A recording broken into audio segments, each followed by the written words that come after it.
내가 그리던 주를 배울 때 나의 기쁨 넘치리라. 열린 천국문 내가 들어가 세상 짐을 내려놓고 빛난 면류관 받아 쓰고서 주와 함께 다스리리. 아멘.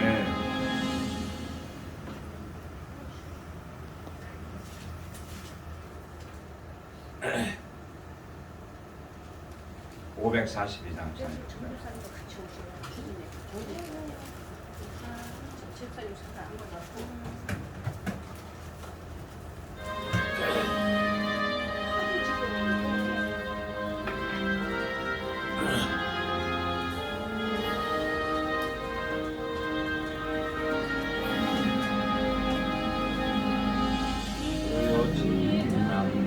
내 꿈에 배렸으니 그 꿈이 이루어졌소서.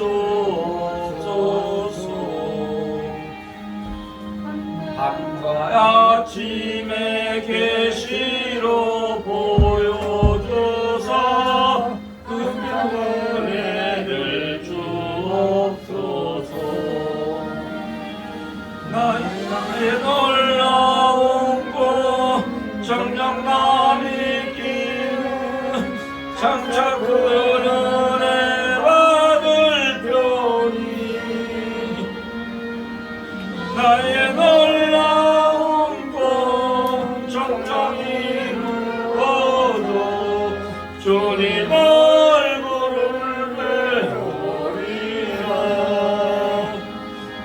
마음 괴롭고 아파서 낙심될 때 내게 소망을 주셨으며 내가 영광의 주님을 바라보니 앞길 환하게 보이도록. 나의 놀라운 꿈 정녕 남이 끼는 장차 그 은혜 받을 편이. 나의 놀라운 꿈 정녕 이루어져 주님 얼굴을 배우리라. 세상 풍조는 나날이 갈리려고 나는 내 믿음 지키리니. 인생 살다가 조금이 꿈 같으나 오직 내 꿈은 참되리라. 나의 놀라운 꿈 정녕 남이 끼는 장차 그 은혜 받을 편이. 나의 놀라운 꿈 정녕 이루어져 주님 얼굴을 배우리라.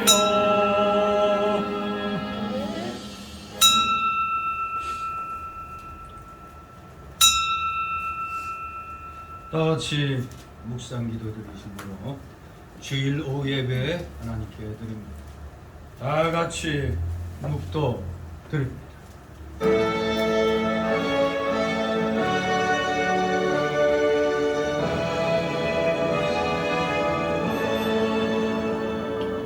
성부 성자와 성령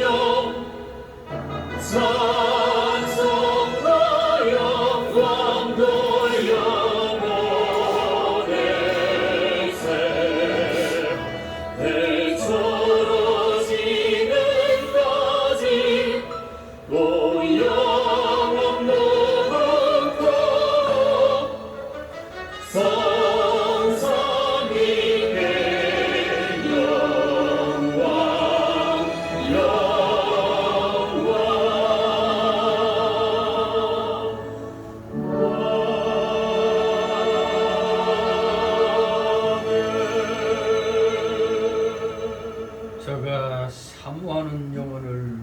만족해 하시고 주린 영혼에게 좋은 것으로 채워주심이로다. 아멘.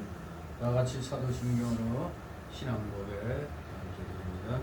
전능하사 천지를 만드신 하나님 아버지를 내가 믿사오니 그의 아들 우리 주 예수 그리스도를 믿사오니 이는 성령으로 잉태하사 동정녀 마리아에게 나시고 본디오 빌라도에게 고난을 받으사 십자가에 못 박혀 죽으시고 장사한지 사흘 만에 죽은 자 가운데서 다시 살아나시며 하늘에 오르사 전능하신 하나님 우편에 앉아 계시다가 저리로서 사는 자와 죽은 자를 심판하러 오시리라.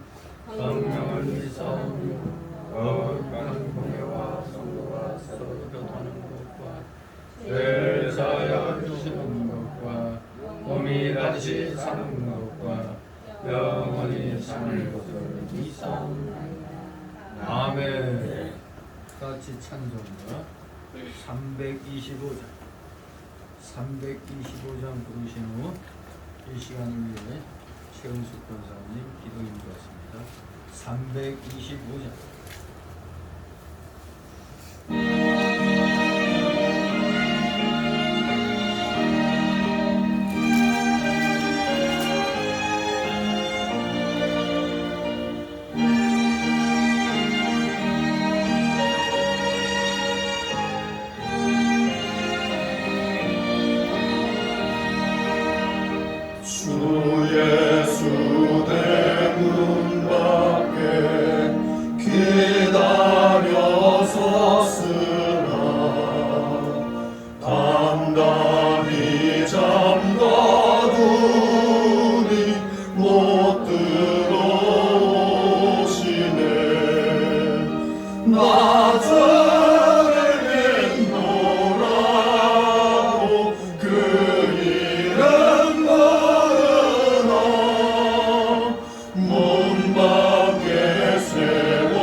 열방의 주제이시며 통치자비신 하나님 아버지 은혜와 사랑에 감사합니다.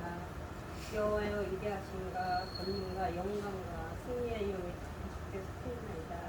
하늘의 땅과 모든 것이 하나님의 속해 있고 하나님은 천지의 주관자이십니다. 용기가 무게 주께로부터 말미암았고 번영과 세태도 주님 하나님 안에 손에 있습니다. 하나님 아버지 우리를 불쌍히 여기소서. 예수 그리스도의 보혈로 이 나라의 경제 공로를 베풀어 주시옵시고 다시 살아나게 하여 주시옵시며 하나님이 주신 은혜와 풍요에도 감사치 못했으며 원망하고 불평하며 함부로 사용하는 것을 회개합니다. 하나님이 주신 은혜와 축복을 자신이 이루며 교만했고 탐심과 우상 숭배에 빠졌음을 고백합니다. 하나님 아버지 다시금을 새롭게 붙여주시옵시고 하나님보다 사랑했던 모든 우상을 불태우고 가슴을 찢고 회개함으로 말미암아 다시금 하나님의 은혜와 긍휼을 위하여 주시옵소서.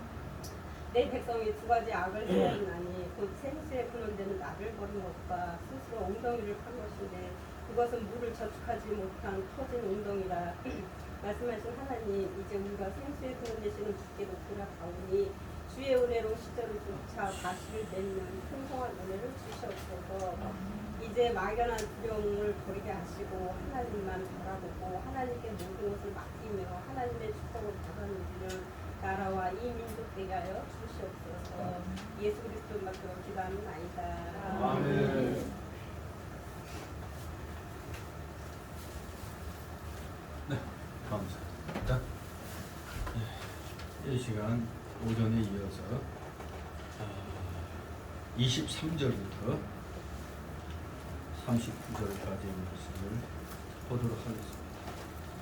마태복음 23장 23절부터 39절까지 우리 교대로 읽도록 하겠습니다. 제가 먼저 읽습니다. 화 있을진저 외식하는 서기관들과 바리새인들, 너희가 박하와 해안과 근처의 11절을 들이되 율법에 더 중한 바 의와 인과 신은 버렸도다. 그러나 이것도 행하고 저것도 버리지 말아야 할지니라. 소용된 인도자여 홀로 다니면 흘러내고 약대는 흩으문도다.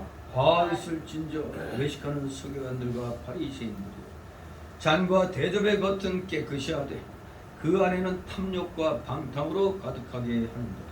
소용된 바리새인아, 너는 먼저 안을 깨끗이 하라. 그리고 홀로 깨끗게 하리라. 화 있을진저 외식하는 서기관들과 바리새인들이 회칠한 무덤 같으니 겉으로는 아름답게 보이나 그 안에는 죽은 사람의 뼈와 모든 더러운 것이 가득하도다. 이와 같이 너희도 겉으로는 사람에게 옳게 보이되 가로는 행실과 불법이 가득하다. 화 있을진저 외식하는 서기관들과 바리새인들이여, 너희는 선지자들의 무덤을 쌓고 의인들의 비석을 꾸미며 가로되 만일 우리가 조상 때에 있었다면 우리는 저희가 선지자의 뼈를 흘리는데 참여하지 아니하리라. 그러면 너희가 선지자를 죽인 자의 자손됨을 스스로 증거함이로다. 너희가 너희 조상의 양을 치워라. 뱀들아 독사의 새끼들아, 너희가 어떻게 지옥의 판결을 피하겠느냐? 그러므로 내가 너희에게 선지자들과 지혜 있는 자들과 서기관들을 보내며 너희가 그 중에서 서로 죽이고 십자가에 못 박고 그 중에 서로는 너희 회당에서 채찍질하고 이 동네에서 소문으로 구박하리라. 그러므로 의인 아벨의 피로부터 성전과 제단 사이에서 너희가 죽인 바라가의 아들 사갈의 피까지 땅 위에서 흘린 의로운 피가 다 너희에게 돌아가리라. 내가 진실로 너희에게 이르노니 이것이 다 이 세대에게 돌아가리라. 예루살렘아 예루살렘아, 선지자들을 죽이고 네게 파송된 자들을 돌로 치는 자여, 암탉이 그 새끼를 날개 아래 모음같이 내가 네 자녀를 모리한 일이 몇 번이냐? 그러나 너희가 원치 아니하였도다. 보라, 너희 집이 황폐하여 버린 바 되리라. 다같이 내가 너희에게 이르노니 이제부터 너희는 찬송하리로다. 주의 이름으로 오시는 이여 할 때까지 나를 보지 못하리라 하시니라. 아멘. 이 내용 오전에 23절, 24절 네 번째 밥까지 하려고 했는데 시간이 너무 걸리기 때문에 이제 오후 시간으로 미뤄서 함께 봅니다. 그럼 이제 이 39절까지의 단락을 네 단락과 결론부로 나누어 보겠습니다. 먼저 첫 번째 단락은 23절, 24절. 의와 인과 신을 버린 죄를 회개하라. 의와 인과 신을 버린 죄를 회개하라. 두 번째 단락으로는 25절, 26절. 외결 내탐죄를 회개하라. 겉은 깨끗이 하고 내부는 그냥 탐욕으로 가득 채운 죄를 회개하라. 세 번째 달라고는 20절 28절. 겉은 깨끗하게 하고 아름답게 꾸미고 속은 썩게 한 죄를 회개하라. 한자로 말하면 표미 리부죄를 회개하라. 겉은 아름답게 꾸미고 속은 썩고 부패한 죄를 회개하라. 네 번째 달라고는 29절 36절. 의인을 핍박한 죄를 회개하라. 이제 결론부로 37절 39절. 회개하여 멸망을 면하라. 즉 오늘 제목처럼 회개하여 살 길을 찾으라. 이렇게 결론을 맺고 있습니다. 자, 그러면 7가지 화 중에 이제 네 번째 화를 살펴보도록 합니다. 23절 24절. 의와 인과 신을 버린 죄를 회개하라. 23절 있습니다. 바리새인저 외식하는 서기관들과 바리새인들, 너희가 바가와 해양과 근처의 11조를 드리고 율법에 더 중함과 의와 인과 신을 버려도다. 그러나 그것도 행하고 저것도 그러지 말아야 할지니라. 아멘. 예, 이 말씀대로 보면 그 당시 종교 지도자들은 뭐 하나만 아주 똑부러지게 했죠.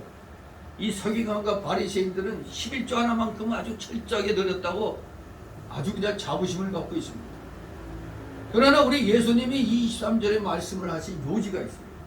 그 정확한 뜻은 11조와 같이 사소한 계명을 지키는 것도 물론 중요하지만은 무엇보다도 중요한 것은 그 같은 계명을 통하여 요구하고 계시는 하나님의 원의, 원래의 하나님의 그 뜻, 그것을 바로 이해하고 하나님의 뜻을 존중하는 것이 중요하다는데 이 예수님께서 말씀하신 그 요지가 있는 겁니다.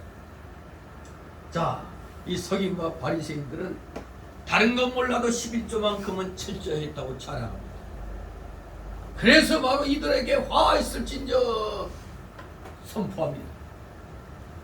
너희가 박하와 해양과 근처의 11조는 잘 드렸다. 물론 인정합니다. 그런데 박하와 회양과 근처, 가만히 보니까 이건 다 약용식물이에요. 박하, 회양, 근처.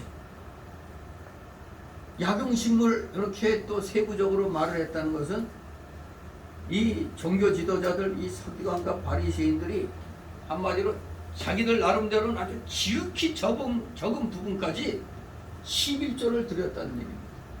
오늘날로 말하면 월급 받는 것에 11조만 드린 게 아니고 세세하게 뭐 따로 회사에서 나오는 교통비라든가 또 어디에서 이제 생각지도 않은 게 뭐 생겼다거나 뭐 하여간에 뭐 석석들이 이거 다 찾아내가지고 11조 드렸다. 그 정성은 대단하죠. 그 정성은 인정을 합니다. 그런데 문제가 있습니다. 이렇게 지극히 작은 부분까지 드린 것은 인정을 하겠는데 근데 더 중요한 것은 간과해버렸어요. 뭐냐? 율법에 더 중한 바 의와 인과 신은 그들이 버리고 지키지 않았다는 겁니다. 의와 인과 신은 그래서 대수롭지 않게 그냥 버렸다는 거예요. 그렇기 때문에 예수님이 그러니까 너희들은 저 영적 소경이다 이거예요. 소경과 같은 인도자라 이겁니다. 이 종교 지도자들. 왜 예수님이 의와 인과 신을 버리면 안 된다고 하는가? 첫째, 의는 뭡니까? 우리가 잘 아는 정의, 공평, 의리 뭐 이런 걸 말하고 있죠. 그러니까 한마디로 통틀어서 정리하면 의는 옳은 겁니다. 올바른 겁니다. 옳은 겁니다. 이렇게 의를 세워나가는 것이 중요한 것인데 정의가 무너지고 불공평하고 의리를 배반하여 모든 것을 세워나가지 못한다면 아무리 내가 세세한 부분까지 11조를 드린다 할지라도 그 우리 하나님이 기쁘게 받으실 수 없다는 얘기입니다. 기쁘게 받으셔야 되는데 기쁘게 못 받으신다는 겁니다. 의와 인과 신을 배반해서 옳은 것을 세워나가지 않으면 하나님이 기쁘게 받지 않는다는 겁니다. 그렇기 때문에 이 올바른 걸 세워나가고 지켜나가는 거 신경 써야 되는 겁니다. 아이 뭐 이것만 맞추면 되지, 그게 아닙니다. 마음으로부터 바른 것을 찾아 세워나가야 됩니다. 그러면서 인도 저들이 버렸다고 책망합니다. 인이 뭡니까? 자비심이죠. 자비. 즉 다른 사람을 사랑하고 불쌍히 여기는 마음. 뭐 우리 뭐 불교 용어인가 뭐 측은지심 뭐 이런 얘기가 있죠. 측은지심. 근데 우리 예수 믿는 사람들은 믿음이 바로 들어가면 자연스럽게 다른 사람을 사랑하고 불쌍히 여기는 마음이 생겨나는 겁니다. 왜? 나 같은 자를 예수님이 구원해 주셨다는 걸 생각하니까 나보다도 좀 덜한 사람들, 또 나보다도 더 불쌍하게 있는 사람들, 그들을 다시 새로운 각도로 바라보게 되는 거거든요. 진실로 아무리 우리가 내 믿음 지키려고 잘한다 할지라도 이 다른 사람을 사랑하고 불쌍하는 마음을 버리면 안 돼요. 요게 없으면은 저놈 인성이 나쁘다고 그러죠. 인간성이 대먹지 않았다, 이렇게 기계적인 인간으로 보면은 얼마나 차갑습니까? 우리 기독교는 절대 기계적인 인간이 아니잖아요. 인격적으로도 사람이 돼야 돼요. 하나님 말씀대로 실천해 나가면 성령의 감동에 의해서 내가 자연스럽게 인격이 갖춰지는 방향으로 가게 되어 있습니다. 말씀에 순종하여 나가면. 그런데 그 당시 종교 지도자들이 아니 본을 보여야 되는데 형식적으로만 딱 나 11조 잘하고 있어 이것만 얘기했지 다른 사람들을 깔보는 겁니다. 우리는 이런 사람이야, 나 이런 사람이야 하면서 그냥 자기만 내세우지 다른 사람을 사랑하고 불쌍히 여기는 마음이 없었던 겁니다. 그래서 예수님이 그걸 지적해가지고 얻어버렸고 인도버렸다고 책망하신 겁니다. 거기다가 신까지 버렸다고 책망하시죠. 신실함, 진실함을 얘기하죠. 신실함, 진실. 지금은 뭐 세상이 악한 거 말할 것도 없죠. 그리고 우리나라는 거짓이 너무 그냥. 근데 그도 그럴 것이 이 나라는 북한의 김씨 왕조 변형된 공산주의 왕조와 지금 싸우고 있다 보니까 저들의 그 주 핵심은 공산주의거든요. 어차피. 그러니까 공산주의는 뭐예요? 누가 공산주의 압이요? 마귀잖아요. 마귀.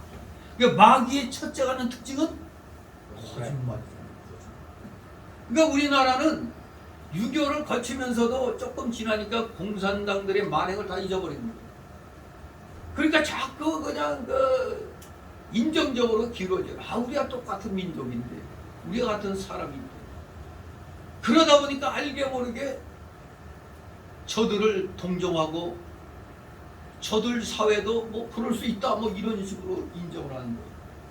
그러다 보니까 우리 한국 사람들에게 알게 모르게 뭐 이런들 어떠하리 저런들 어떠하리 뭐 태조 이방원 같이 사회주의도 좋고 공산주의도 좋고 민주주의도 좋고 이렇게 되버린 거예요.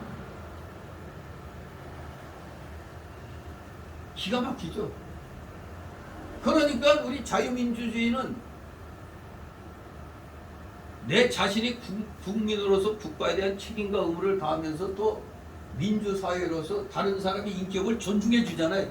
그게 바로 인권이잖아요. 인권. 다른 사람의 인권을 존중해 주는 거. 그런데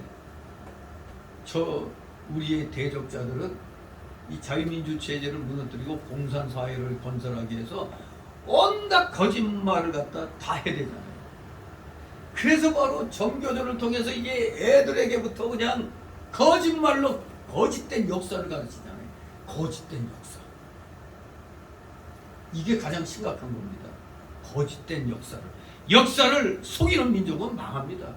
역사는 좋은 역사든 나쁜 역사든 그대로 우리가 교훈을 받아야 돼요. 그런데 온갖 거짓말로 그냥 지금 자라나는 애들을 선동하잖아요. 아니 2차 세계대전 끝나고 일본으로부터 우리가 해방된 지가 벌써 몇 년인데 아직도 무슨 이 일본에 대한 적대감만을 계속 표하고 있어요. 지금 일본은 우리하고 똑같은 자유민주 체제예요. 지난날 과거를 생각하면 도저히 일본하고는 아니 저 중국하고는 더더욱 가까이 할 수가 없죠. 그러나 시대가 흘러서 지금 새로운 시대를 살아가는데 옛날에 그 뭐 어쨌다는 거 이러다가 인지 내란 때 왜군들이 저지른 것까지 다 들춰내겠죠. 그러니까 저 조국이란 자가 뭘 들고 설치자고 그래?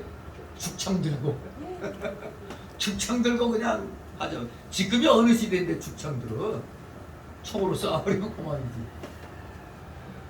그러니까 지난날 그러니까 이게 약자의 포스프레이 약자.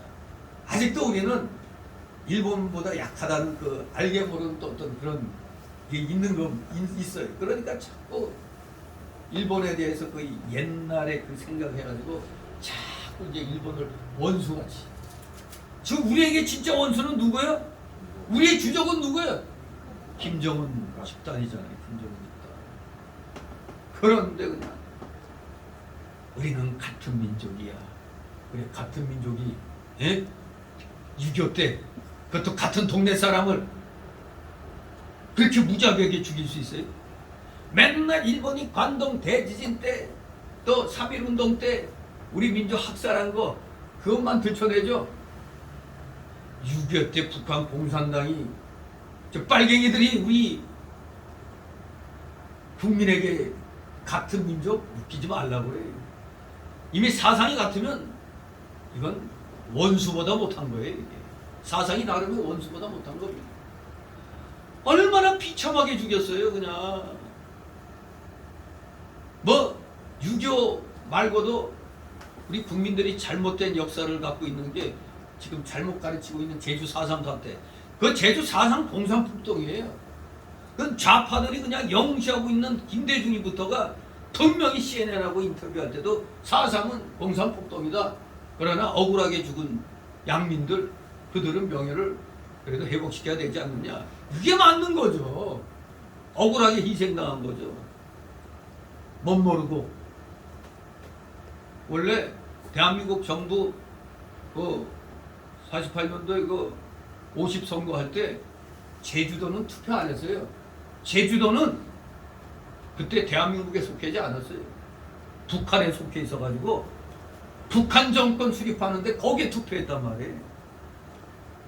이미 그때는 사실 제주도가 공산당에게 거의 그냥 장악되어 있는 상태였어요. 근데 무슨 놈의 저는 그때 옛날에 소련이 멸망하고 KGB 문서를 통해서 KGB 문서에 분명히 제주 4.3은 공산폭동이라고 나와 있는 걸 내가 읽어봤어요. 인터넷 뒤지다가 그걸 찾았어요. KGB 문서에서 4.3은 공산폭동이라고 그렇게 분명히 나와 있는 거예요. 그런데도 마치 지금 그 김달사면이 이덕분이 뭐야 그리고 거기 그 빨갱이 그 운동하는데 앞장 폭동 일으키는데 앞장선 놈들 그런 놈이 감옥에 들어갔다 나온 걸 그걸 보상을 해줘? 돈이 썩어 묻어진 거죠. 이게. 아무튼 지금 역사를 왜곡하려고 별별 짓 다 해요. 그러니까 세계 어느 나라에서도 있을 수 없는 일을 저지르잖아요. 5.18 특별법이라는 거 희한한 걸 그 만들어가지고 역사적인 사건에서 어떤 비판도 못하게 하는 이거는 저 광주 사람들이 들고 일어나야 되는 거예요. 이게 우리가 정당하다면은 누가 무슨 말을 하고 평가하든 우리가 정당하면 떳떳한 거잖아요. 근데 일절 입도 뻥끗 못하게. 이거는 뭔가 약점이 있다는 얘기죠. 뭔가가 이상하다는 얘기에 이게 거꾸로 말하면. 아무튼 이 나라가 이 김대중 정권 때도 그렇게까지 그 5.18에 대해서 그렇게까지는 안 했는데 이 문정권 들어와서 아예 그냥 입도 뻥끗 못하게 뭐 비방하면은 벌금에다 뭐 감옥 쳐넣는다고 이런 식이에요. 그러면서 이 진짜 사람 죽인 놈들 뭐 군경이든 저 광주 시민이든 간에 거기에 간첩의 괴수가 정광훈 목사 TV 거기 나와가지고 분명히 증거했어요. 90살 거의 다 된 그 아예 간첩의 뭐 왕급 되는 사람인데 전향해가지고 그 당시는 5.18 나기 2달 전인가 대전인가 어디선가 전국의 간첩들이 다 모였다는 거예요. 모여가지고 5.18 때 거의 같이 거사하는 걸로.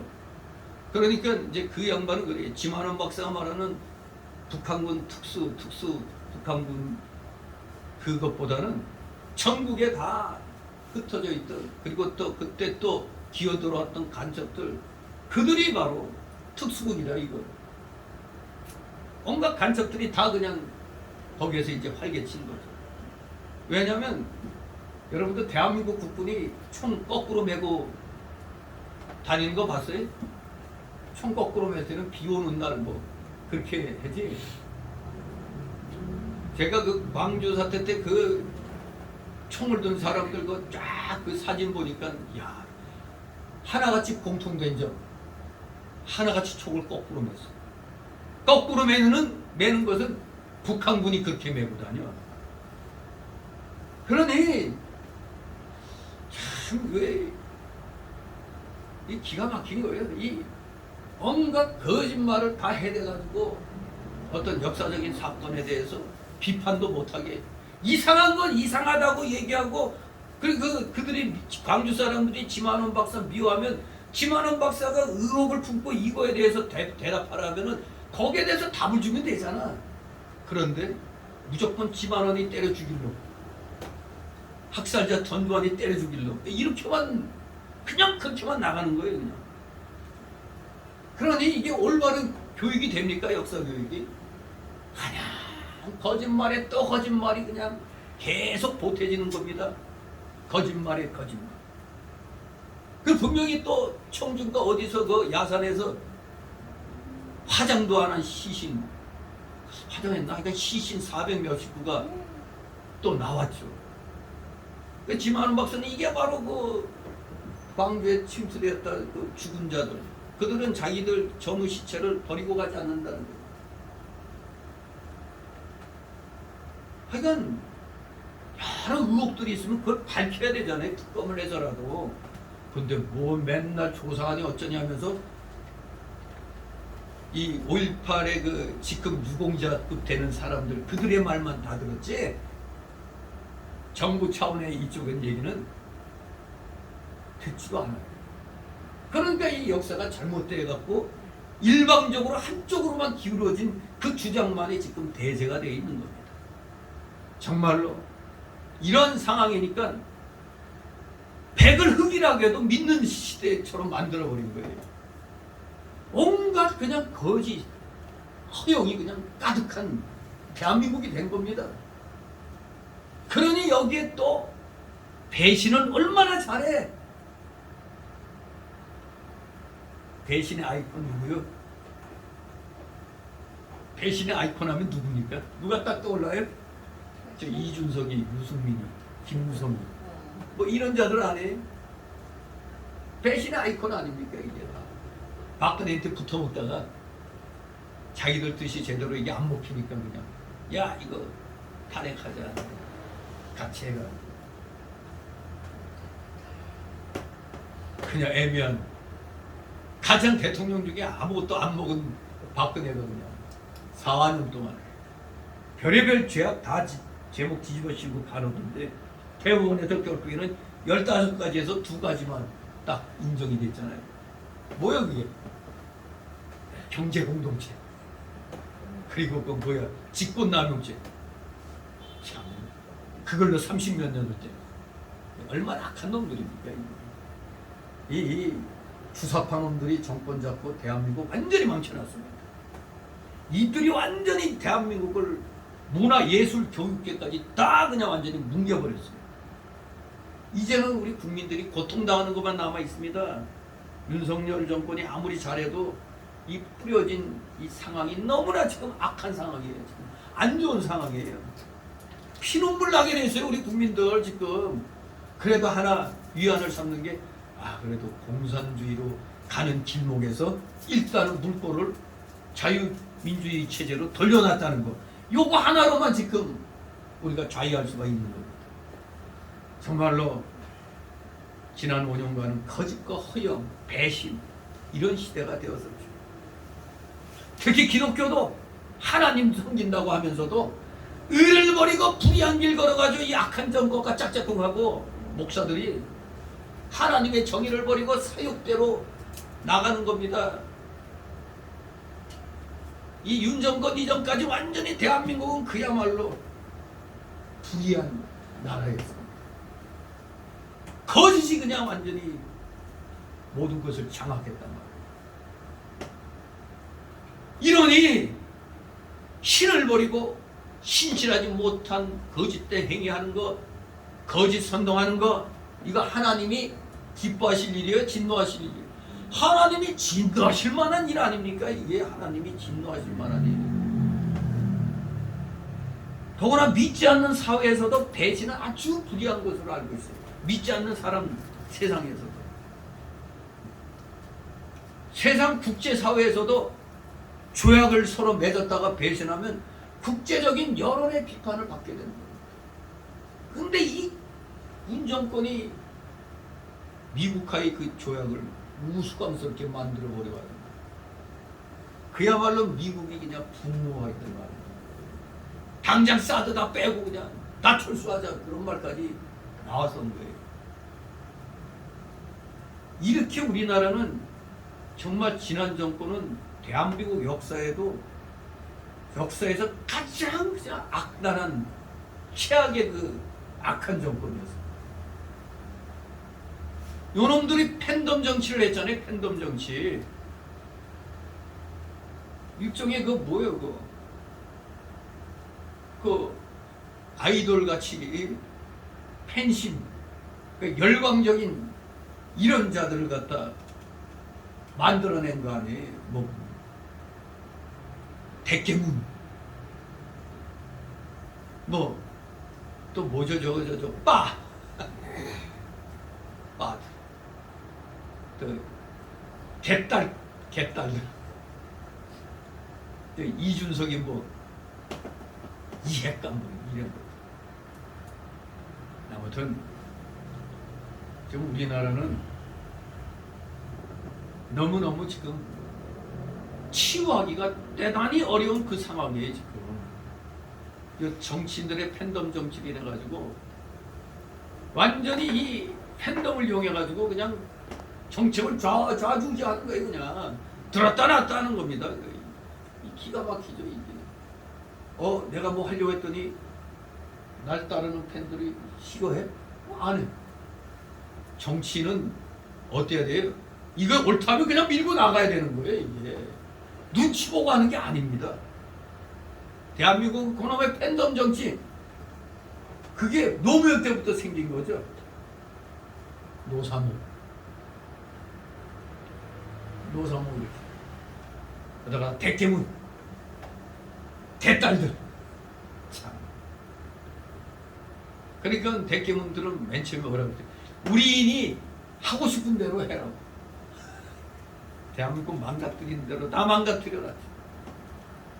정말로 우리 이 세상적으로도 신은 진실한 거 중요한 건데 진실이 무너져 버렸잖아요. 대한민국이라는 사회가 그냥 거짓으로 그냥 완전히 도배가 됐었습니다. 그러니 뭐 의도 없고 인도 없고 신도 없는 겁니다. 그런데 교회가 그나마 이것을 가려내야 되는데 같이 따라갔잖아요. 교회도 똑같이 유와 인과 신을 따버렸어요. 몇몇 깨달은 목회자들과 교회만 빼고. 정말로 예수 믿는 사람들이 신실하지 않냐고 약속을 헌신장 내버리듯 하는 것은 불신앙적인 악한 행동입니다. 우리 기독교인은 이러면 안 돼요. 기독교인들이 세상의 흐름을 좋은 흐름이라면 또 모르겠는데 대부분 악한 흐름인데 그걸 그대로 따라가고 있단 말이에요. 불신앙적인 악한 행동들을 거침없이 하는 겁니다. 그러면 안 돼요. 왜? 율법의 중심은 의와 인과 신입니다. 그런데 그 당시 종교 지도자들이 요 중요한 핵심은 벗어버리고 눈에 보이는 그 11조만 철저히 했기 때문에 이거 하나님이 기뻐하시지 않는 겁니다. 형식적인 것만 했단 말이에요. 그래 무슨 소용이 있겠어요? 11조만 철저히 드린다고 이게 무슨 놈의 소용이 있겠어요? 우리 성도가 의와 인과 신을 세워나가야 생명이 있는 겁니다. 하나님은 의의 하나님이시고 하늘나라는 의의 나라라고 베드로후서 3장 13절에서 말씀합니다. 그러므로 우리가 성도가 의를 버리면 하나님의 나라가 이루어져 나가지 못합니다. 그렇기 때문에 우리 예수님은 저 바리새인들이 지금 착각하고 자아도취에 빠져가지고 우리는 이렇게 세워서 하는 데까지 다 11조 드리니까 우리가 얼마나 잘하고 있느냐 했다가 예수님이 책망하시면서 결론을 말씀드려주죠. 그것도 행하고 이것도 행해야 된다. 그게 뭐죠? 이것도 행하고 저것도 버리지 말아야 할지니라는 말씀입니다. 이것도 행한다. 이것은 바로 앞에 말한 의와 인과 신이며 저것은 11조 드린 것을 가리킵니다. 신자는 의와 인과 신도 행하고 11조도 드려야 한다는 말입니다. 11조는 그저 구약시대에만 바치는 것이며 신약시대에는 바칠 필요가 없다고 말하는 자들도 있어요. 이단 가운데서 그런 자들도 있죠. 그러한 주장은 오늘 이 마태복음 23장 23절 말씀을 어기는 그릇된 교훈입니다. 11조는 구약시대나 신약시대나 마땅히 드려야 하는 겁니다. 11조를 드리지 않는 것은 하나님의 것을 도적질하는 자가 된다고 말라기 3장 8절에 말씀하고 있는 겁니다. 물론 11조에는 꼭 물질의 11조가 있는 게 아니죠. 내 시간의 11조, 또 내가 봉사하는 데 있고 11조, 그것도 다 포함이 되는 겁니다. 그게 의와 인과 신이라고 할 수가 있겠습니다. 다같이 24절 있습니다. 소경된 인도자여 하루살이는 걸러내고 약대는 삼키는도다. 요 하루살이는 작은 죄를 말합니다. 작은 죄.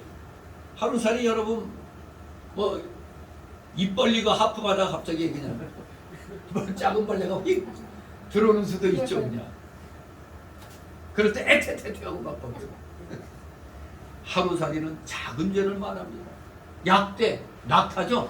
큰 짐승. 약대는 큰 죄를 말합니다. 뭐 하루살이가 포도즙에 빠지면 어때요? 요 목구멍에 걸릴까봐 채로 받쳐서 걸러내죠. 그런 게 떠 있습니다. 바로 이것은 비유로서 바리새인들이 작은 죄는 짓지 않으려고 벌벌 떨면서 이권이 있을 때는 큰 죄를 거침없이 짓고 있는 걸 말하는 겁니다. 이권이 있습니다. 이권이 있을 때는 큰 죄를 거침없이 범하면서 이권이 없는 작은 것은 아주 철저하게 하나님 말씀을 지키는 것처럼 했던 겁니다. 한번 양심을 속여서 자기의 유익을 보고 나서 그 다음부터 나 철저하게 예수님 잘 믿겠다. 이런 건 옳지 않은 겁니다. 처음부터 잘 믿어야 돼. 자기 이익을 볼 때만 한번 양심 속이고 요 다음부터는 내 잘할게. 이러면 안 되는 겁니다. 참으로 하루살이를 안 먹으려 한다면 약대는 더 먹지 않으려고 힘써야 돼. 즉 작은 죄를 안 지으려고 한다면 큰 죄는 더욱더 짓지 않도록 해야 돼. 그런데 바리새인들이 큰 것에 대해서는 아주 그냥 여유 있게 불의한 일을 행하고 적은 것에 대해서만 잘하려고 해서 외식을 범했던 겁니다. 진실로 양심을 똑바로 쓰고 하나님께 옳게 하겠다는 정신이 있다면은 큰 것에 대해서 더욱 더욱 조심해야 하는 것입니다. 교역자가 자기는 윗사람에게 순종하지 아니하면서 교인에게는 순종하라고, 자기는 배신하면서 교인들에게는 배신하지 말라고 하는 것은 바리새인들이 하루살이는 걸러내고 약대는 삼키는 것과 같은 거예요. 목사들도 보면 노회에서 노예비 매달 내라고 했는데 일반 교회는 그냥 2만 원씩, 저는 3만 원 내다가 어느 날부터 배 목사는 5만 원 내야 된다고. 전체 매달 5만 원 내는데, 이 어떤 목사들은 우리 교회가 어려워서, 아니 2만 원을 갖다 한 달에 못 내요?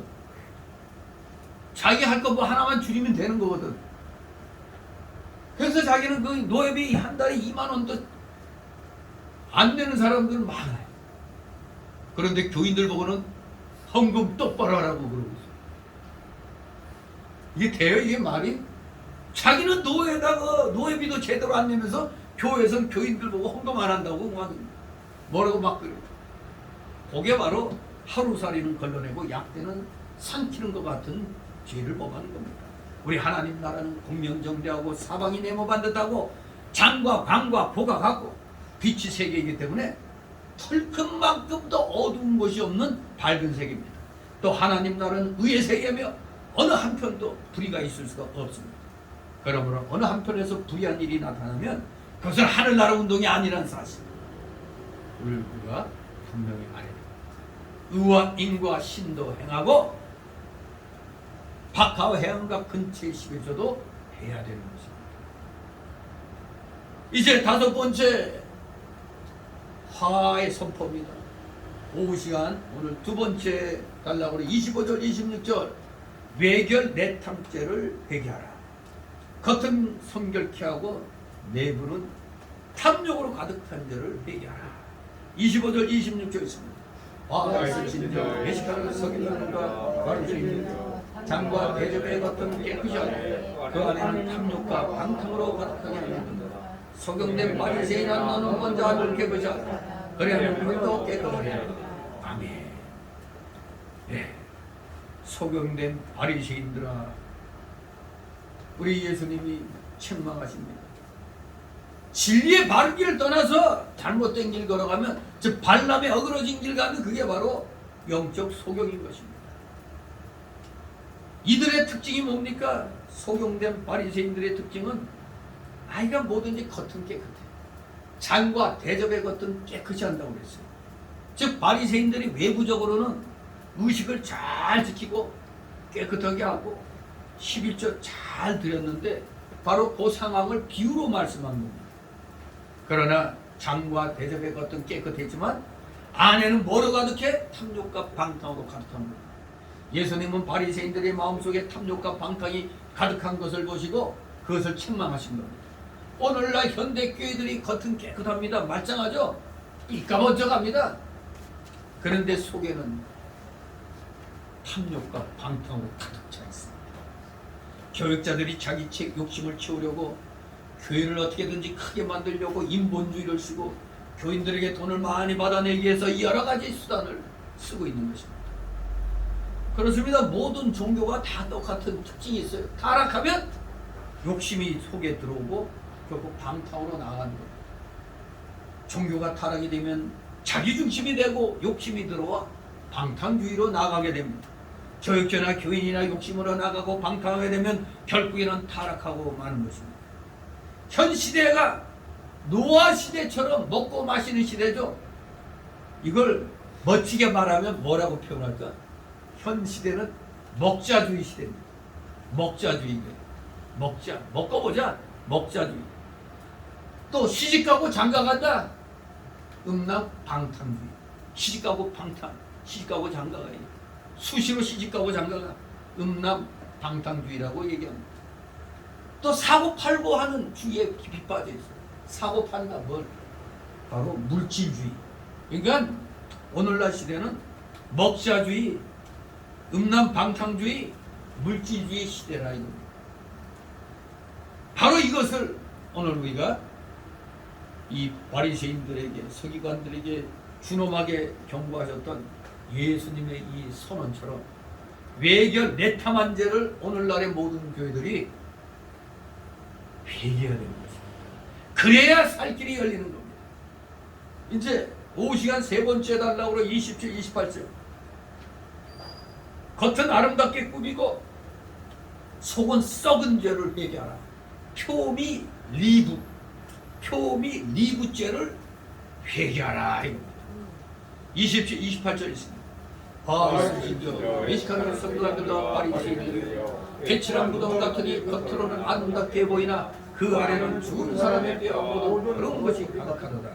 여치 너희도 겉으로는 사람에게 옳게 보이되 안으로는 외식과 불법이 가득하도다. 아멘. 정말로 예수님이 그 당시 종교 지도자들 우리는 믿음의 본을 보이고 있어 하는 그런 자만에 빠져 있는 자들에게 예의 해칠한 무덤이다. 예의 해칠한 무덤 같은 놈들아 말씀하는 무덤에 해칠을 해가지고 무덤에 흰 해칠을 해서 화려하게 단장하고 아름답게 꾸며 놓는 걸 말합니다. 그런데 아무리 무덤 아름답게 꾸며가야 그 속에는 뭐가 있어요? 죽은 사람의 뼈와 그 온갖 더러운 벌레들도 가득하잖아요. 겉만 아름답게 꾸민 것은 옳지가 않습니다.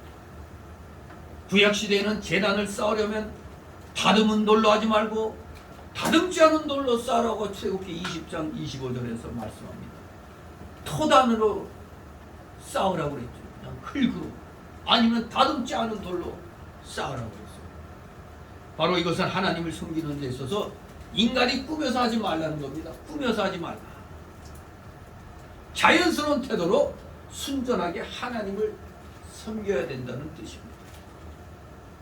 저도 어떤데 이렇게 우리 교회 단순한데 지금 개척하고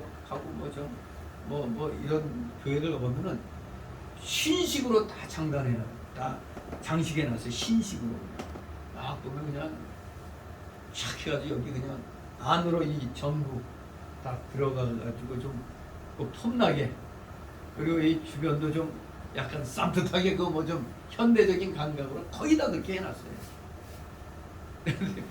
우리는 딱 보면 20년인데도 그냥 이걸로 이렇게 하고 있으니 어떻게 보면은 한번 저렇게도 해볼까 하는 생각도 하지만 구태여 왜 생돈 들여갖고 그럴 필요가 없다고 느낀 거죠. 아무튼 출애굽기 20장 25절에 분명히 꾸며서 하지 말라고 했기 때문에 그냥 깨끗하게 하면 되는 거예요. 깨끗하게 정갈하게 정돈하면 되는 거죠. 자연스럽게 순전하게 하나님을 섬기라는 겁니다. 그런데 이 바리새인들은 그냥 겉만 화려하게 꾸며놨어요.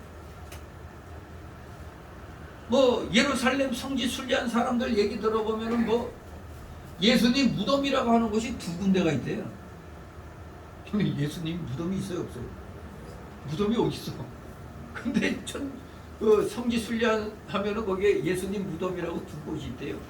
한 곳은 로마 카톨릭이 주장하는 곳이고 또 한 곳은 신교에서 주장하는 곳인데, 천주교에서 주장하는 곳은 예수님의 무덤을 아주 여러 가지로 잘 당장하여 놓고, 그리고 우리 신교에서 주장하는 곳은 돌로 되어 있는 자연적인 굴이라고 해요.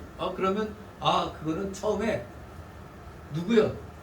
아리마대 요셉이 자기가 죽으면 들어가려고 만들어 놓은 그 동굴에다가 예수님을 안치시켰잖아요, 처음에. 그거라고 생각해서 그렇게 한 것 같은데, 그러면 그게 좀 더 성경적이죠. 그 굴이 맨 처음에 예수님 일단은 죽으셨으니까 그걸 일단 안치해 놓은 곳이니까 그렇게 볼 수가 있습니다. 아무튼 우리가 그 2군데를 만약에 우리가 성지 순례 갔다면 어느 게 진짜다 볼 수 있겠어요? 굴이다. 저게 진짜구나지. 아름답게 로마 카톨릭 꾸며놓고 저 가짜구나. 그렇게 알 수가 있는 거예요. 말세도 종교가 부패해지면 해칠한 무덤같이 외부적으로만 아름답게 꾸미게 되어 있습니다. 지금 모든 교회들이 얼마나 아름답게 예배당 멋지게 다 꾸며놨잖아요. 예배당을 웅장하게 만들어 놓고 여러 가지 의식과 제도를 장엄하게 합니다. 뭔가 있어 보이는 거죠. 그러나 속을 들여다보면 모든 더러운 것들과 시기와 불법과 외식이 얼마나 많은가를 발견하게 됩니다. 강단도 아름답게 너무 꾸밀 필요도 없습니다. 아름답게 꾸몄다고 해서 그 아름답게 꾸민 강단에서 은혜가 나오는 게 아니죠. 올바른 말씀 선포에서 은혜가 나오는 거지. 성령 충만함이 오는 거지. 아름답게 꾸몄다 그러면 부작교회 나가면 되죠. 부작교회 나가면 그냥 강단부터가 그냥 아주 삐까번쩍하죠. 크리스탈 돈 1,000만 원 넘는 그 크리스탈 그 강대 쌍둥이 있잖아요. 이 나무로 된 것도 300~400만 원 했는데 그거 다 치워버리고 크리스탈로 그냥 웬만한 교회들이 거의 다 바꿔버렸어요. 그것도 일종의 대세인가? 아무튼 지금 그렇게 지금 모두가 너무 지나치게 화려하게 다 꾸며놓습니다. 또 교역자의 의복도 꾸밀 필요가 없는 겁니다. 교역자의 의복은 항상 다른 사람에게 이상하게 보이지 않는 보통 복장이 좋은 겁니다. 보통 순수한 그런 복장이면 되는 겁니다. 이제 교단에서 우리 교단에서 이제 뭐 예배 드릴 때 목회자 복장 가운을 입도록 했지만 가운 입고 안 입고 뭐 또 목사가 편한 대로 하는 거죠. 그러다 이제 저는 이제 오전에는 이제 가운을 입는데 아무튼 사실 가운이 있으면 좋은 점이 뭐냐? 옷 걱정할 게 없죠. 아유 어떤 목사들 옷은 그냥 보기에도 몇백만 원짜리 같이 번쩍번쩍 하더라고요. 진짜 뭔가 가치 있어 보이더라고요. 비싼 건 역시 다르긴 달라요. 그렇기 때문에 또 없는 게 있는 게 또 포가 나요. 그러니까 아예 가운을 그럴 때 입는 게 편합니다. 또 교인들이 자꾸 목회자의 의복에 대해서 신경 쓰게 되면은 이 가르치는 말씀에서 은혜를 받지 못하잖아요. 딱 보고 아니 목사님 전번에 입고 나왔던 거 그거네. 뭐 넥타이가 또 뭐 아니 뭐 저 넥타이가 저 후질후질해. 아예 쓸데없이 의복에다 신경 쓰게 되는 거예요.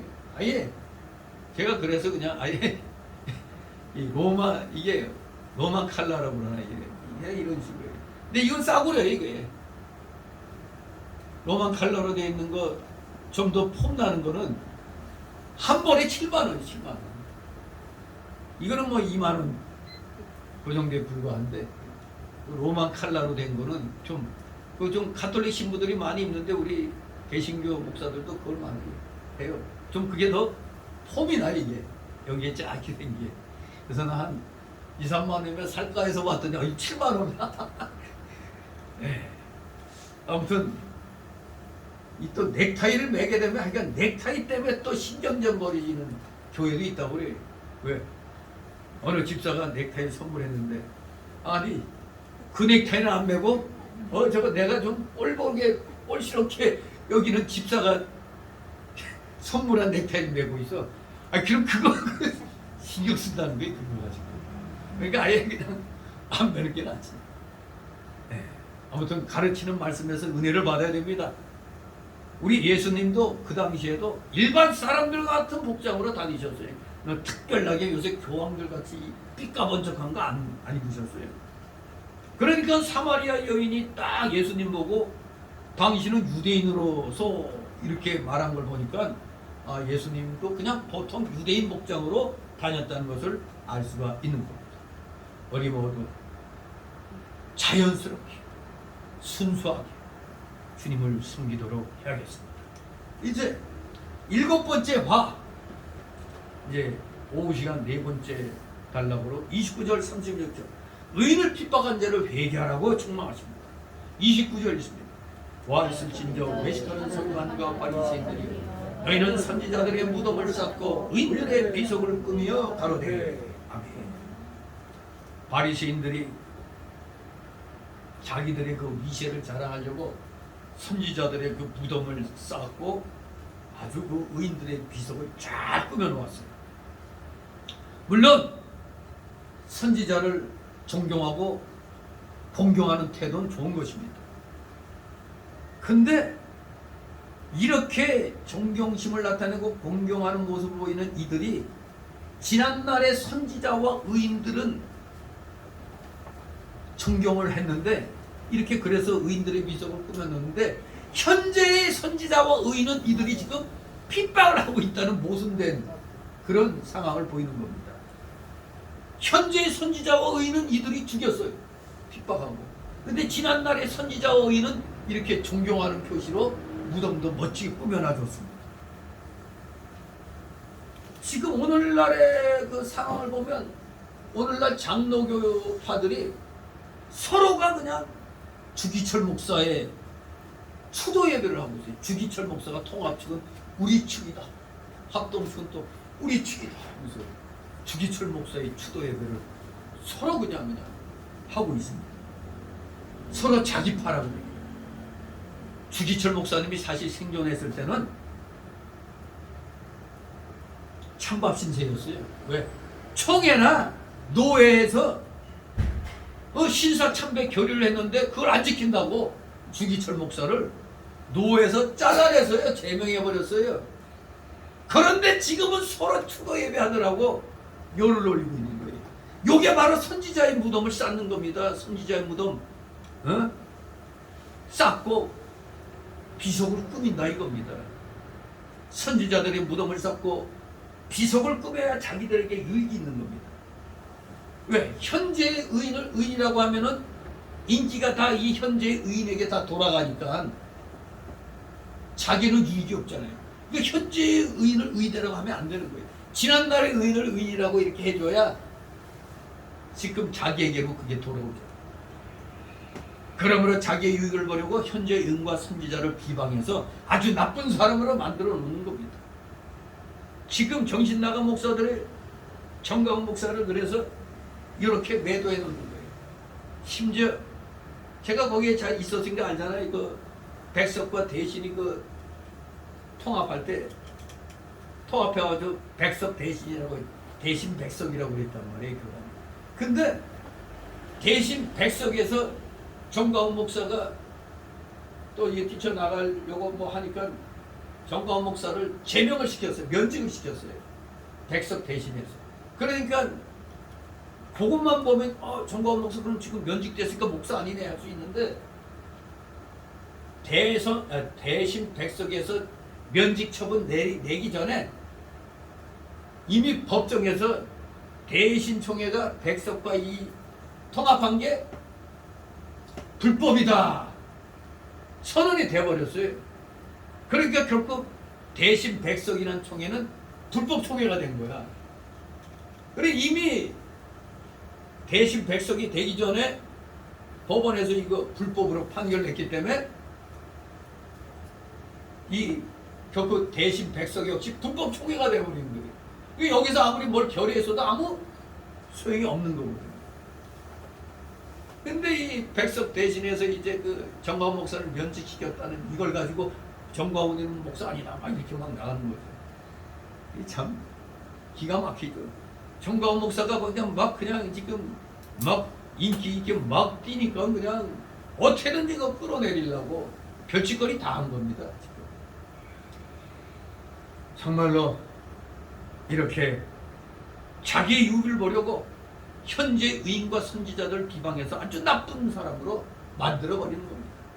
과거인들은 그 이름을 팔아서 자기의 유익을 보고 현재 의인과 선지자는 내가 비방하고 죽여갖고 자기의 유익을 보려고 하는 겁니다. 이것이 다 이기주의요. 자기를 위하는 것이요. 자기 중심의 생활입니다. 종교가 타락하면 다 이렇게 되는 거예요. 자기 위주로 바뀌는 겁니다. 우리 기독교에는 원수가 옳은 일을 하면 일단은 옳은 건 옳다고 해줘야 돼요. 아무리 원수라도 저게 옳은 짓 되면은 옳다고 인정해줘야 됩니다. 내가 아무리 사랑하는 사람이라 할지라도 잘못했으면 그건 잘못했다고 해야 되는 겁니다. 또 내가 한 것도 잘못된 것이 있다면 잘못된 줄로 알고 회개해야 되는 겁니다. 이게 진정한 기독교입니다. 옳은 자를 도리어 정죄하고 의인을 죽인 자는 말할 수 없이 그 죄가 큰 겁니다. 야고보서 5장 6절에 너희가 옳은 자를 정죄하였도다 또 죽였더라고 했습니다. 이런 자들에게 반드시 하나님의 심판이 오는 것입니다. 우리 기독교인은 양심을 바로 써야 돼. 30절 33절 있습니다.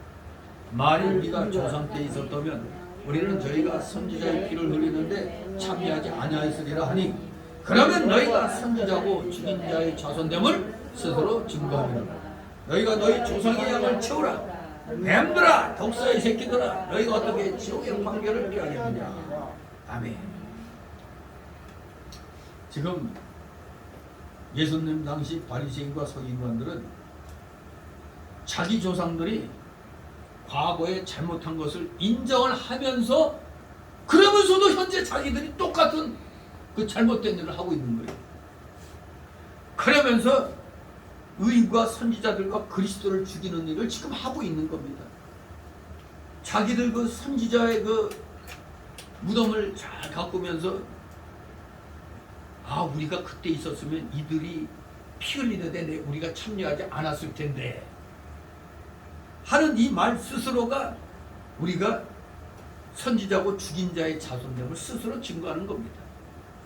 우리가 그 당시 있었으면 아니했을 텐데 했지만 결국 그 말이 인정을 하는 겁니다. 뱀과 독사와 같이 닥치는 대로 하나님의 사람을 물고 정죄하고 핍박하며 죽이려고 하는 마귀 종이 되어 있기 때문에 저들은 지옥의 판결을 면할 수가 없는 겁니다. 그러니 우리 예수님이 이자들 보고 야 이 뱀들아 독사의 새끼들아 이걸 가지고 예수님이 점잖지 못하게 욕했네 그렇게 얘기하면 안 되죠. 저 같으면 이렇게 했어요. 이 뱀들아 독사의 새끼들아 이 개새끼들아 그렇게 하겠네. 아 여기 예수님도 뱀새끼야 야 이 독사의 새끼야 했으니까 오늘날에는 뱀새끼야 안 하잖아요. 개새끼라는 말 많이 하잖아요. 그리고 오늘날 버전을 하면 야이 야이 도구 새끼들아 이렇게 되는 거죠. 네. 아무튼 우리가 분노를 표출할 때 또 표출할 때는 표출하는 건 좋은 겁니다. 이 34절입니다. 그러므로 내가 너희에게 선지자들과 지 있는 자들과 서기관들을 보내면 너희가 그 중에서 더러는 죽이고 십자가에 못 박고 그 중에 더러는 너희 회당에서 채찍이라고 이 동네에서 저 동네로 구박하리라. 아멘. 앞으로도 하나님께서 선지자들과 지 있는 자들과 하나님 말씀 전하는 자들을 보낼 텐데 우리 예수님이 하나님이시니까 하나님이 보내신다고 해도 되고 예수님이 보내신다고 해도 되죠. 그런데 내가 보내는 그 자들을 너희가 핍박하고 죽일 거라고 말씀하는 겁니다. 지난날 조상들도 그렇게 했어요. 네 조상들도 그렇게 했어. 현재의 너희들도 의인을 죽이고 핍박하며 또 앞으로도 너희 후손들이 내가 제자들 보내면 그들을 핍박하고 축출하게 될 것이며 십자가에 못 박아 죽일 것을 책망을 하신 겁니다. 아차차. 지금 내가 이걸 안 했죠? 지금 정지돼 있어요? 아니요. 하고 있어요. 어디서 음성이 나는 거예요? 핸드폰 소리예요. 아, 감사합니다. 내가 저거 비행기 모드 해놨나 안 했나 모르겠네. 잘 가고 있어요. 잘 나오고 있어요? 지금 전화하는 사람이 역적이야. 자, 아무튼 바리새인과 서기관들은 감사합니다. 어디 있죠? 몇죠? 34절. 34절이죠. 네. 아무튼 여전히 그냥 예수님이 우리 하나님이 이런 선지자들, 지 있는 자들, 말씀 전하는 자들을 보낼 텐데 니들은 옛날에 니 조상들처럼 그렇게 할 것이고 지금도 너희가 의인주고 핍박하는데 또 앞으로도 네 후손들이 내가 제자들 보내면 또 네 후손들이 핍박하고 축출하게 될 거고 십자가에 못 박아 줄 것을 지금 예수님이 이렇게 이들에 향하여 책망을 하고 있습니다. 35절 36절 있습니다. 그러므로 이 아벨로부터 성전과 제단 사이에서 너희가 죽인 바라의 아들 사갈의 피까지 땅에서 흘린 의로운 피가 다 너희에게 돌아가리라. 내가 진실로 너희에게 이르노니 이것이 다 이 세대에게 돌아가리라. 아멘. 아담의 둘째 아들 아벨은 최초의 순교자였습니다. 아벨이 하나님께 합당한 제사를 드렸기 때문에 하나님이 연락하셨죠. 그것을 보고 형 가인이 시기가 나서 아벨을 죽였던 겁니다. 그런데 여기 보니까 바라가의 너희가 죽인 바라가의 아들 사가랴의 피라고 얘기했는데 요야다의 아들이 스가랴입니다. 역대하 24장 20절 이하를 보면 이 스가랴가 여호와의 말씀을 전하다가 여호와의 전뜰 안에서 돌에 맞아 죽었어요. 돌에 맞아 죽은 사람이 사가랴입니다. 이름이 바라가의 아들이라고 다르게 기록된 것은 스가랴의 아비가 바라가라는 이름과 또 여호야다라는 이름 둘을 가진 것으로 봅니다. 사가랴 선지자의 아버지가 바라가다, 그리고 또 여호야다라고도 한다. 이렇게 이름이 둘인 거죠. 사가랴 아버지의 이름이. 왜냐하면 괜히 역대하 24장 20절 보고 스가랴의 아버지가 여호야다라고 그랬는데 이름 바라가라고 하니까 아무튼 여호야다의 아들, 바라게의 아들 다르게 기록된 것은 이름이 둘인 것으로 보는 겁니다. 이 스가랴 또는 사가랴의 아버지의 이름이 두 가지였다. 이걸 알 수가 있습니다. 왜냐하면 성경에 이름 두 가지 가진 사람이 많잖아요. 최초의 순교자 아벨로부터 경전과 재단 사이에서 돌에 맞아 죽은 사가랴의 피까지 이 세대가 담당해야 한다고 한 것은 죄를 이 세대가 공동으로 담당해야 된다는 뜻입니다. 이 세대가 그 죄를 다 공동으로 담당해야 된다 이겁니다. 의에 대한 하나님의 복은 의인이 받게 되겠지만 그 의인의 그 혜택은 이 세대가 공동으로 받게 되는 겁니다. 의인의 혜택을 공동으로 받게 되는 거예요. 즉 예루살렘 성 안에 의인 한 사람이 있으면 멸망시키지 않겠다고 하는 말씀과 소돔과 고모라의 의인 10명이 있으면 멸망시키지 않겠다는 말씀도 의에 대한 하나님의 복이 그 시대 사람들에게 공동적으로 주어진다는 것을 의미하는 것입니다. 진실로 오늘날 우리도 믿음의 선진들의 그 믿음의 그 역량으로 오늘날 우리가 이렇게 혜택을 받고 있는 겁니다. 또 우리가 믿음 생활을 잘 하면 우리의 후손들이 그 혜택을 그대로 또 받아 누리는 거니까 우리가 오늘 내 멋대로 사는 거 잘못된 거죠. 하나님 뜻에 따라 합당하게 살아야 우리 후손들도 합당한 복을 받게 되는 겁니다. 그러면서 죄 역시 마찬가지입니다. 누가 죄를 짓든지 이 세대가 지은 죄는 이 세대가 담당해야 돼요. 우리 기독교가 잘못해가지고 정권에 협조해갖고 기독교가 망가지면 그 죄는 이 세대가 똑같이 다 담당하는 겁니다. 똑같이 다 담당하는 거예요. 내가 지은 죄일지라도 나 혼자 담당하는 게 아니라 이 세대 모두가 담당하고 다른 사람이 지은 죄도 그 사람만 담당하는 게 아니라 그 세대가 다 같이 담당한다는 겁니다. 지금 우리가 잘못된 선택으로 5년 동안 망가진 이 상황이 앞으로 몇 년 동안 험난한 그런 삶이 지금 예정되어 있는 겁니다. 아주 힘든 삶이 우리 앞에 지금 놓여 있어요. 참으로 안타깝죠. 세계 3대 곡창지대가 지금 다 자연재해와 전쟁으로 지금 제대로 생산을 못해요. 내년엔 그야말로 동물전쟁, 식량난이 올 수밖에 없어요. 우린 지금 아직 그걸 못 느끼고 있지만 우리가 그동안 수입해놓은 걸로 지금 다 풀어서 먹고 사는 거예요 지금. 그러나 이만큼 또 쓴 만큼 수입해와야 되는데 수입할 데가 없는 거예요. 그야말로 곡물이 무기가 되는 겁니다. 무기. 정말로 그 일부 몇 나라에서 곡창지대를 갖고 있는 몇 나라가 어려워지니까 전 세계가 다 지금 어려워지잖아요. 같이 다 담당하는 겁니다.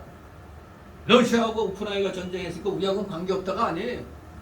거기에서 생산되는 그런 곡물이 세계를 흔들어 놓잖아요. 지금 같이 담당하는 겁니다. 다 나만 죄 안 졌다고 해서 되는 게 아닙니다.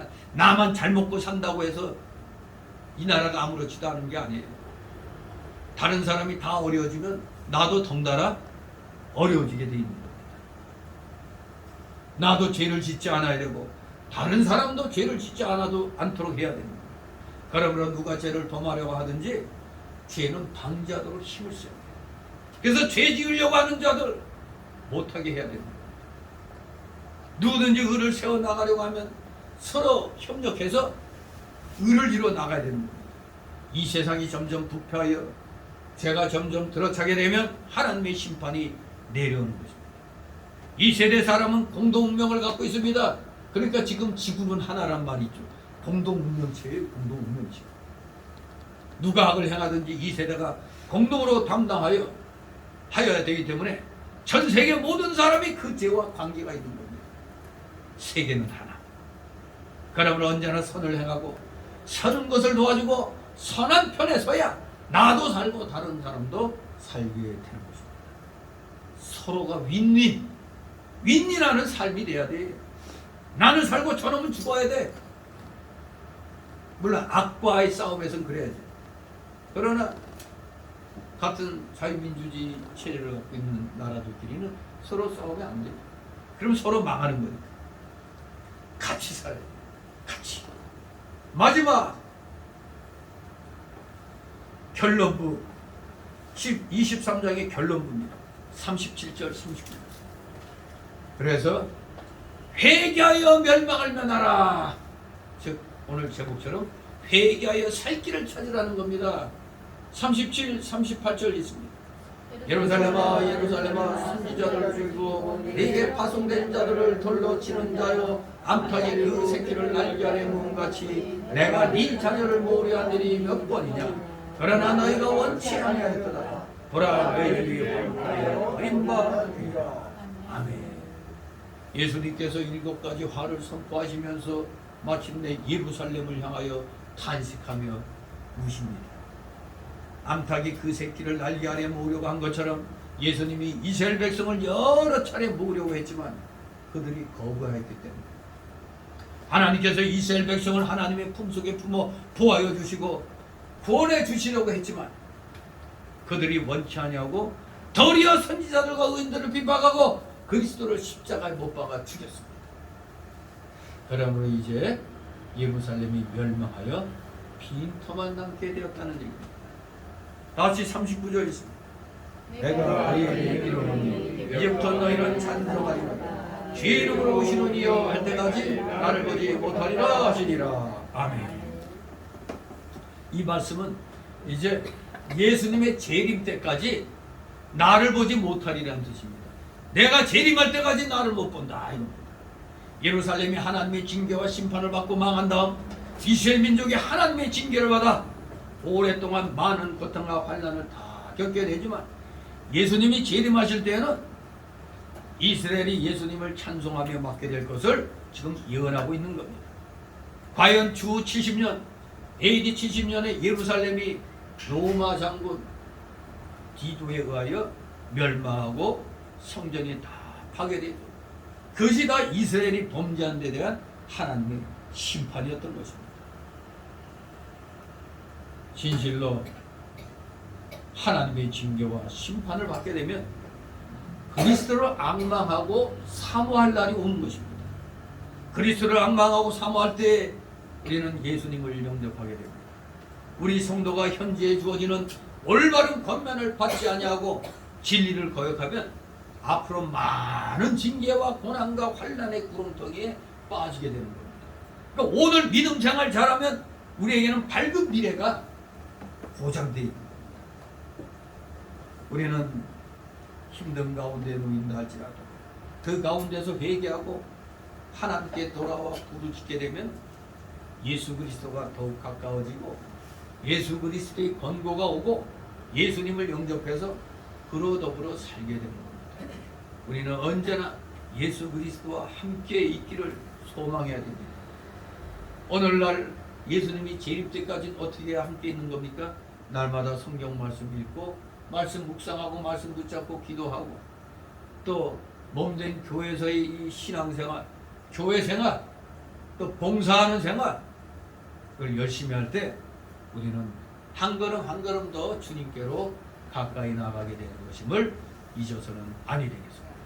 진실로 날마다 주님과 함께하는 삶을 사시는 성령 충만한 은혜 충만한 여러분 되시기를 주님의 이름으로 축원합니다. 기도. 거룩하신 하나님 아버지 은혜를 감사드립니다. 사랑하시는 자녀들 오늘 오전 오후를 통하여 예수님께서 저 교만한 종교 지도자들을 향하여 화를 선포하셨는데 그 화에 대한 선포가 혹시라도 오늘날 우리에게도 또 해당되는 화의 선포가 있는지 없는지 우리가 오늘 주신 말씀 잘 살피면서 혹시라도 하나님 앞에 양심에 거리낀 일들이 있다면 속히 회개하고 돌이켜서 화를 받지 않도록 철저히 하나님께로 한 걸음 한 걸음 날마다 시간마다 가까이 나아가는 귀한 믿음의 자녀들 다 되게 하여 주시옵소서. 감사드리며 예수 그리스도의 이름으로 기도드리옵나이다. 아멘. 같이 찬송가 463장 찬송가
주기도문으로 마칩니다.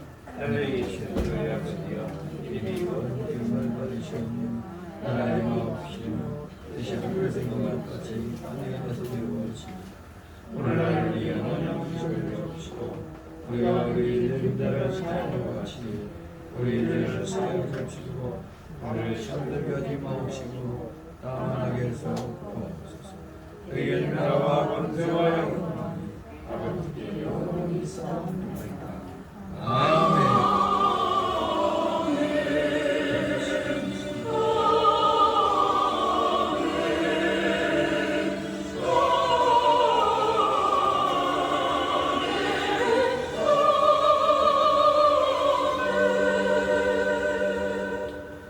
네, 수고들 하셨습니다. 이제 집에 돌아가셔서 쉬시기 바랍니다.